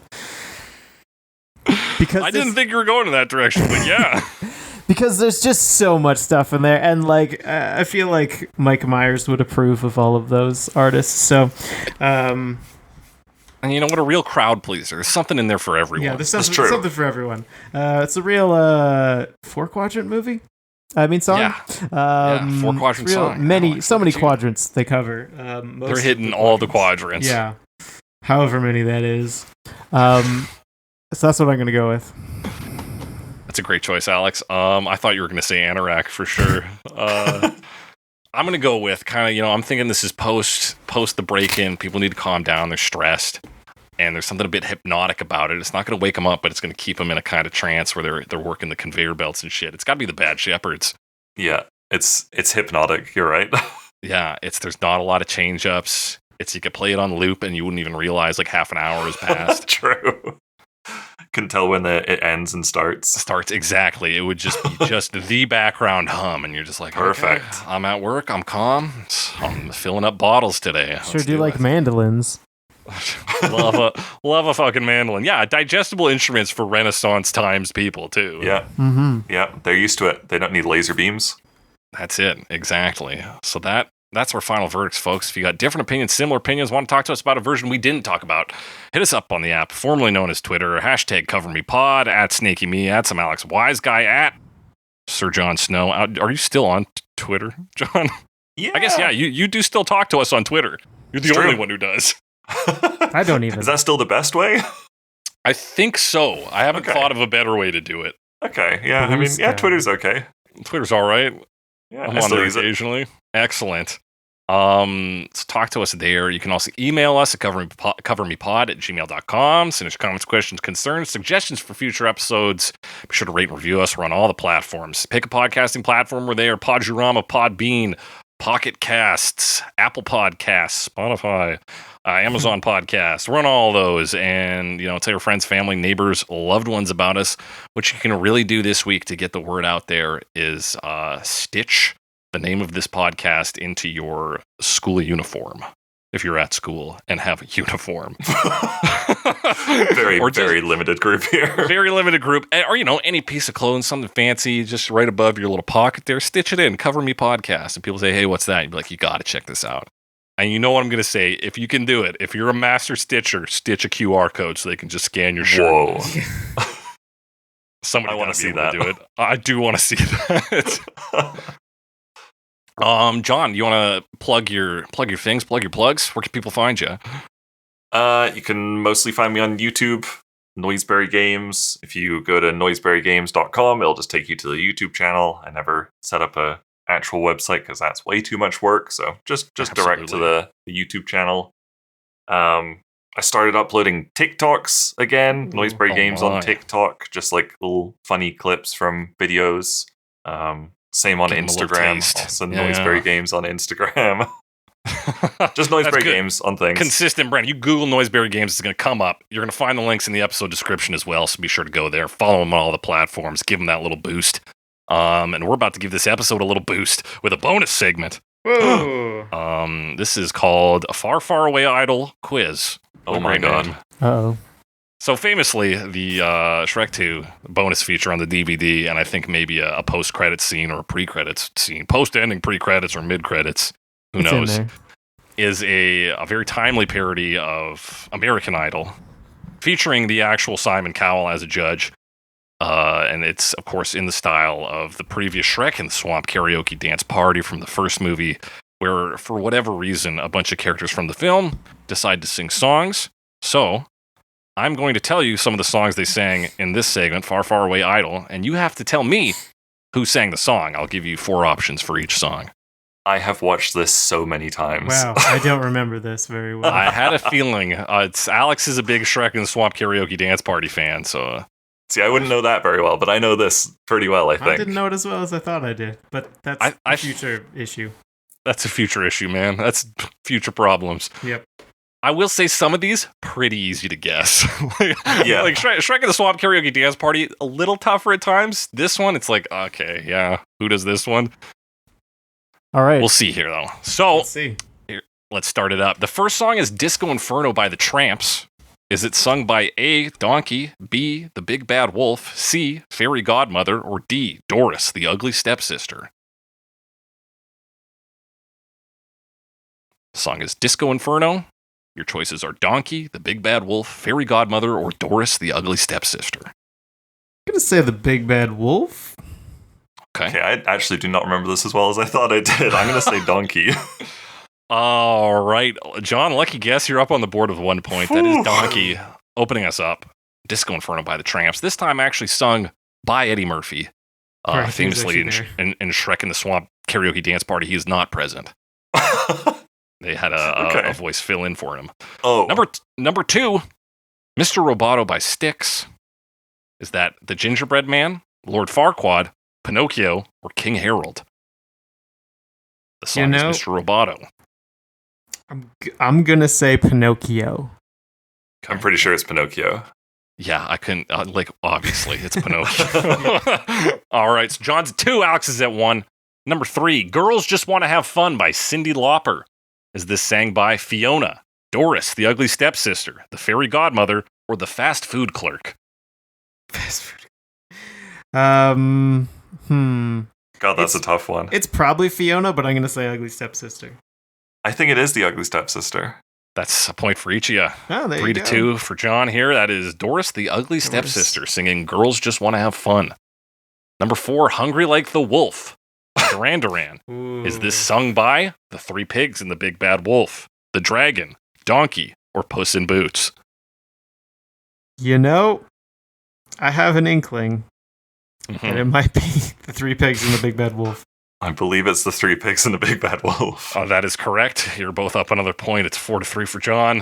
Yeah. Who else was it going to be? Who else could it be? Number 5, though, I'm Too Sexy by Right Said Fred. Is this sung by Shrek, Fiona, Puss in Boots, or Prince Charming? It's got to be PC. It's Prince Charming. That is correct. It is now 5 to 4 I wanted to guess for the John. Executioner, but he wasn't an option. He wasn't. That would have been a smart one to put in there. Number 6, I Can See Clearly Now by Johnny Nash. Is this The Magic Mirror, Simon Cowell, Queen Lillian, or The 3 Blind Mice? Oh. Yeah, it's way more direct in this one. I assume it's the Three Blind Mice. I'm going to guess Three Blind Mice. Three Blind Mice. That is correct. It is the Three Blind Mice. John's still leading by 1. It's close. It's close. Sugar Sugar by the Archies. Is it the Gingerbread Man, Shrek and Fiona, the Fast Food Clerk, or Fairy Godmother? This Fast Food Clerk keeps coming up. I'm still going to say the Gingerbread Man. Gingerbread Man. That is correct. It is the Gingerbread Man. We got man. a real tough one coming up next year. John leading by 1. Hooked on a Feeling by Blue Swede. Is this Steve Harwell of Smash Mouth, Michael Myers, The Dragon, or Captain Hook? Oof. Oh boy. Did you say Michael Myers, like from Halloween? That is correct, Alex. I missed that. That's good. Yeah, probably going to go with Captain Hook. Yeah, Captain Hook. That is correct. Okay, John's still leading by 1. The next one here is These Boots Are Made for Walking by Nancy Sinatra. Is this sung by Elton John, Joan Rivers, Jessica Simpson, or Puss in Boots? That is Puss in Boots. That is correct. That is Puss in Boots. Although Jessica Simpson does do a cover of the song. It's not featured in Far, Far Away Idol. It is featured in Dukes of fast Hazzard. food commercial. Okay. Fantastic. A version of it. Anyway, continue. Number 10, John's still leading by 1. What I Like About You by the Romantics. Is this sung by Donkey and Dragon, Everyone, Shrek and Fiona, or Simon Cowell and the Fairy Godmother? Oh gosh. This could be Everyone, but I kind of thought it was Shrek and Fiona. Okay. That's what I'm going to say. John? Okay, it's Shrek and Fiona. Okay, excellent. That is, yep, you both get a point. There you go. And the last song, Who Sings My Way by Frank Sinatra. Is it Shrek, Simon Cowell, William Steig, or Fast Food Clerk?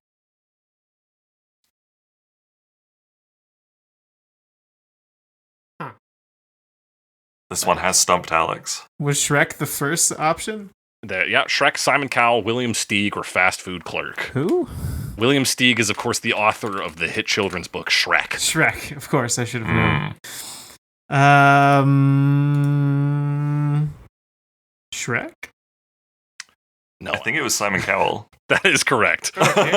So a feature on the DVD was if you picked like certain characters. Basically, it's if you didn't pick Shrek, Fiona, or Donkey, Simon Cowell would declare himself the winner Right. and sing My Way by Frank Sinatra. Oh. But and here's the final question, Alex. You're down by 2, but this final question's for 3 points. Is that they actually did hold a survey, like a worldwide survey. You could log on and vote for who did the best song in Far, Far Away Idol. Oh my gosh. And there was a winner. And if you can tell me who that winner it was, or is, because it's eternal, you get 3 points. To run through it, your contestants are Donkey, Pinocchio, Doris the Ugly Stepsister, the 3 Pigs and the Big Bad Wolf, Prince Charming, the 3 Blind Mice, the Gingerbread Man, Captain Hook, Puss in Boots, Shrek and Fiona, or Simon Cowell. Oh my god. I'm going to say my guess as a popularity contest, I think it's Puss in Boots. God damn it, that's what I was going to choose. I don't want to choose the same thing. Okay. So I'll say Donkey. Donkey. Both solid picks, both incorrect. Doris the Ugly Stepsister singing Girls Just Want to Have Fun. All right. Okay. Fair is enough. the winner. Oh, good for her. Good for her. A close competition, possibly because the questions are pretty easy for a lot of songs. They're way more like direct in the second one. Yeah, in the first one, it's like it's kind of loose. There's a few that are like right on the money, like Who Let the Dogs Out. Oh yeah. But then other ones are just like, oh, this could be just about it. It's like, who's singing the YMCA? I don't fucking know. Oh boy. That was a very fun bonus segment. Thank you both for participating. John, you are the winner. That. Yes. So take that with you. Put it on your resume. Add it right now. Add it right now. Let the people know. That does it for today's episode of Cover Me. Be sure to check out John on Noiseberry Games. All the links are in the episode description. Be sure to check us out and all of our thousands of hundreds of episodes. That does it for Cover Me today. And as we always say on Cover Me, and we won't be Cover Me much longer unless we realize that we are the same.